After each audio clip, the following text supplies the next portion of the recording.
احمدپور سیال اہل حدیث youth force تحصیل احمدپور سیال کے زیر اہتمام خان مارکی میں استحکام پاکستان کنونشن کا انعقاد کیا گیا،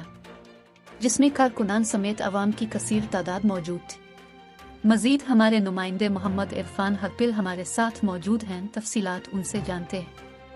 احمدپور سیال اہل حدیث یوتھ فورس تحصیل احمدپور سیال ضلع جنگ کے زیر اہتمام خان مارکی میں زیر سرپرستی مولانا قاری فضل الرحمان امیر مرکزی جمعیت اہل حدیث اور زیر قیادت ضلعی صدر و جنرل سیکرٹری حافظ ثاقب سرور ساقی مولانا حافظ شہد ندیم استحکام پاکستان کنونشن کا انعقاد کیا گیا، جس کے مہمان خصوصی حضرت مولانا پروفیسر عامر صدیقی صدر EYF پاکستان الشیخ مفتی حضرت مولانا عبدالرحمان ضیاء تھے۔ اس موقع پر حضرت مولانا حافظ عمران سیال صدر EYF تحصیل شورکوٹ، حضرت مولانا حافظ طاہر منیر صدر EYF تحصیل Ahmedpur Sial, Hafiz Asif Shahzad general secretary EYF Ahmedpur Sial, Hafiz Usman لطیف صدر EYF تحصیل جنگ، شیخ محمد عارف پرنس معاون ناظم مرکزیہ تحصیل جنگ، چودھری عرفان چیمہ، محمد اسماعیل خان بلوچ، شیخ میاں محمد عارف، چودھری حسن معاویہ جٹ سمیت کارکنان اور عوام کی بڑی تعداد موجود تھی۔ شرکت نے خطاب کرتے ہوئے کہا کہ ملک پاکستان میں امن قائم کرنا دین اسلام کی اشاعت ہمارا شیوہ اور منشور ہے۔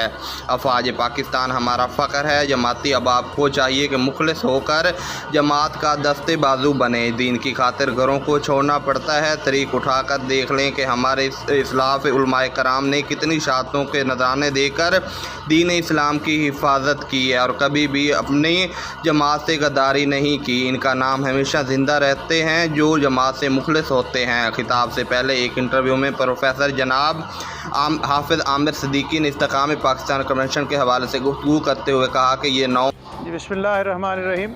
آج کا جو کنونشن ہے اس کا ٹائٹل استحکام پاکستان کنونشن ہے، اور اس کو منعقد کرنے کا مقصد یہ ہے کہ حالیہ 9 مئی کے حوالے سے ملک پاکستان میں جو ایک امن و امان کی فضا خراب کی گئی اور قومی سلامتی کے جو ادارے ہیں ان کو نشانہ بنایا گیا، اہل حدیث یوتھ فورس پاکستان اس کی بھرپور مذمت کرتی ہے، اور اس کنونشن کے ذریعے